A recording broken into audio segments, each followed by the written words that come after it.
headline that I saw. So I wanted to respond to it using that same criteria. It was addressing a comment Little Durk made about him choosing to marry India, his wife, because of her low body count, which means that she does not or did not have a lot of sex partners before she got with him.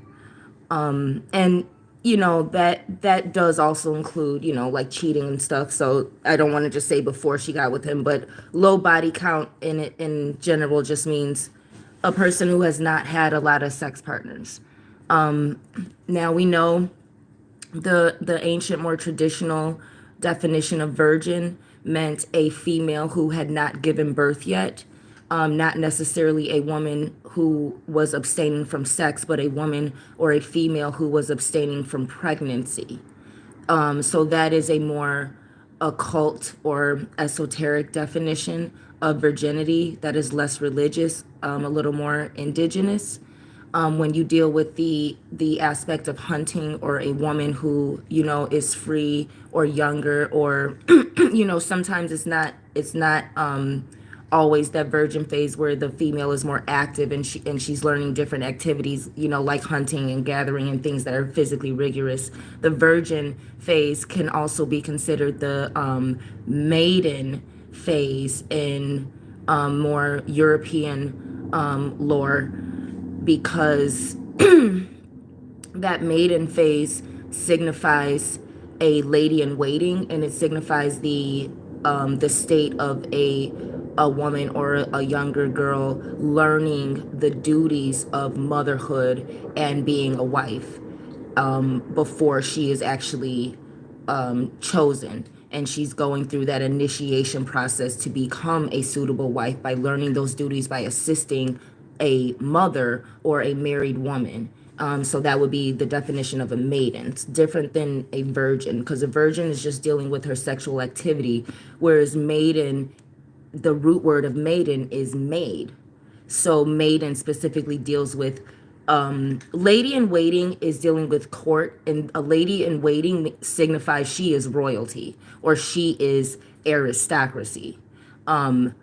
Maiden would be just in general, I don't want to just say peasants, but maiden would more specifically just deal with that initiation phase. Lady in waiting signifies royalty. Let's get that clear. So I wanted to address this issue of body count and how we value women using this comment that Little Durk said or whatever. It's all supposedly to me, because I haven't heard. I'm just speculating, but I think it's a great topic. And I want to address the need for sisterhood. As Black High Priestess, I've really had to overcome a lot of envy and a lot of jealousy and misunderstandings between me and Black women. And it's a relationship that Black women have to have with ourselves. And you have to understand, Black women, the way you treat other Black women is how you feel about yourself. So if you go into a room and you are upset because there's other Black women there and you're used to being the token Black woman around white people, and you don't like the fact that you have to share your Black woman token space with another sister, you need to look in the mirror and check your shit.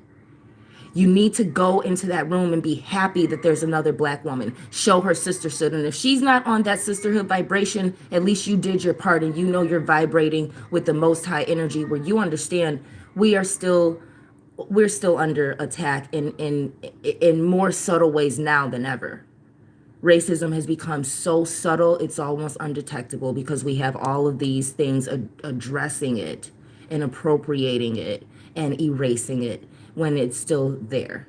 But aside from that, like my message is a message about women's month from struggle, so we have a Black man in Hollywood, damn near, but old Black, whatever you want to do. I'm trying to keep it as real as possible. We have a brother who is climbing his way to Hollywood or has made some type of success in the music industry representing black male struggle and more, and I would say black male experience too, because rap has gotten away from the hip hop responsibility of culture and revolution to whatever the fuck goes. So peace everyone in the comment section. I just really want to get my points out before my phone dies. But okay, so you're representing that, and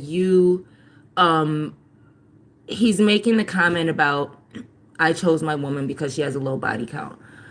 Is that a good message to men? Absolutely. Is it a good message to women? Absolutely. Why do I say that? Because it's biblical. Is highlighting that as a standard healthy for black women? No. Now I want you guys to understand what I'm saying. The Bible agrees with this. The Bible definitely agrees with these standards for marriage. But I want to be clear.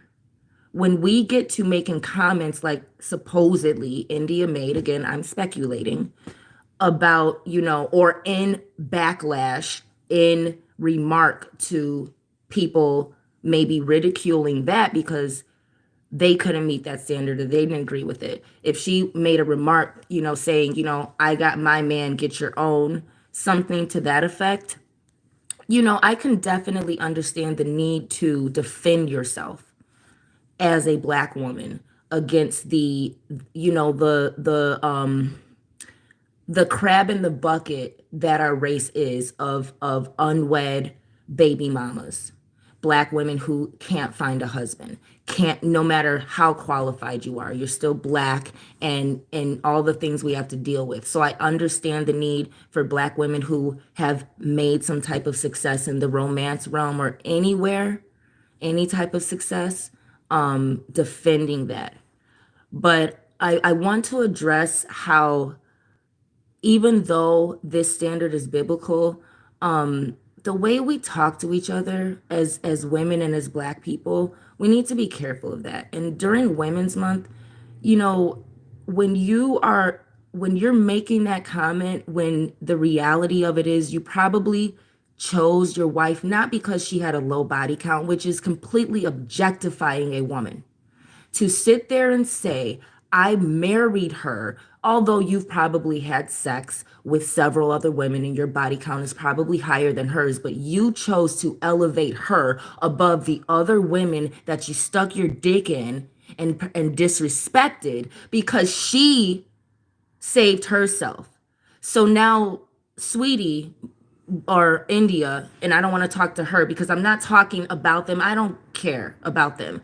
This is a good example of how we need to deal with each other. You as a black woman are giving backlash to the surplus of black women who will never be privileged enough to even get around a man with that much money and that much clout in society. So to think, to as a woman, to take pride in being chosen because you were privileged enough to save yourself while other women have been raped, whether it was literally raped of their innocence through incest or things, or raped by men constantly promising to marry you and not doing it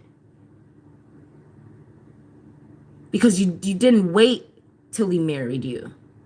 Number one. So don't let these men and their fantasies of marginalizing women and of completely objectifying you to a sex object that has a low body count instead of a woman who has the qualities deserving of marriage. Because the reality of it is if you as a woman accept that, you're letting a man objectify you, because there's always going to be another woman with a lower